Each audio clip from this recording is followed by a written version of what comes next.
శని త్రయోదశిని పురస్కరించుకుని వచ్చే శనివారం మధ్యక్షేత్రంలో జరిపే అభిషేక కార్యక్రమాల్లో పాల్గొంటే శని ప్రభావం తగ్గుతుందని కావున భక్తులు ఈ అభిషేక సేవలో పాల్గొనాలని ఆలయ అర్చకులు రంగప్రసాద్ కోరారు. మంగళవారం స్వామివారికి ప్రీతికరమైన రోజు కావడంతో ఆలయం వద్ద భక్తులు పోటెత్తారు. తెల్లవారుజాము నుంచే స్వామివారికి ప్రత్యేక పూజలు జరిపారు.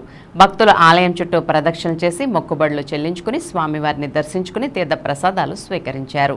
అదేవిధంగా చలివేంద్రం ద్వారా మజ్జిగ ప్రసాద భవనంలో అన్నప్రసాదం స్వీకరించారు.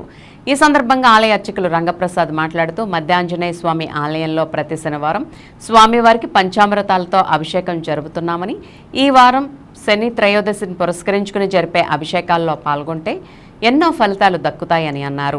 అదేవిధంగా స్వామివారి జన్మ నక్షత్రమైన పూర్వభద్ర నక్షత్రాన్ని పురస్కరించుకుని సువచ్చల హనుమత్ కళ్యాణం జరుపుతున్నామని, కావున ఈ పూజల్లో భక్తులు పాల్గొని స్వామివారిని దర్శించుకోవాలని కోరారు.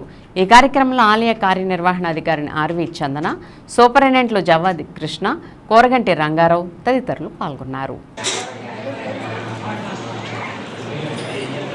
శ్రీ మధ్యాంజనేయ స్వామివారి దేవస్థానంలో ఈరోజు స్వామివారికి ఎంతో ప్రీతికరమైనటువంటి జయవారం మంగళవారం కారణంగా ప్రాతకాలమే తీర్థబింది నిత్యార్చన కైంకర్యముల అనంతరము గర్భాలయ దర్శనము, అదే రకంగా ఉచిత దర్శనంతో స్వామివారిని భక్తులందరూ కూడా దర్శించుకుంటున్నారు.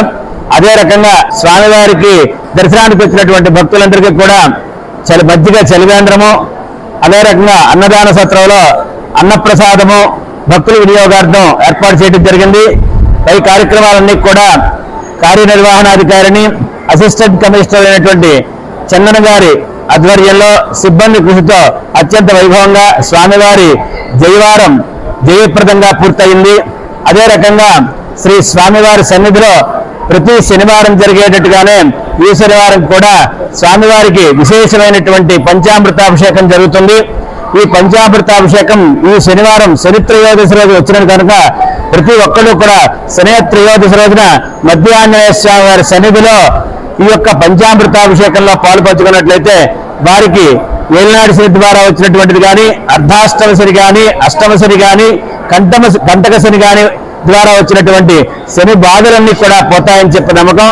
కాబట్టి రేపు శనివారం నాడు జరిగేటటువంటి శని త్రయోదశి రోజున శ్రీ మధ్యాంజనేయ స్వామి వారి సన్నిధిలో జరిగేటటువంటి పంచామృతాభిషేకంలో పాల్గొని స్వామివారి కృపకు పాత్రలు కావాల్సిందిగా కోరుకుంటున్నాం.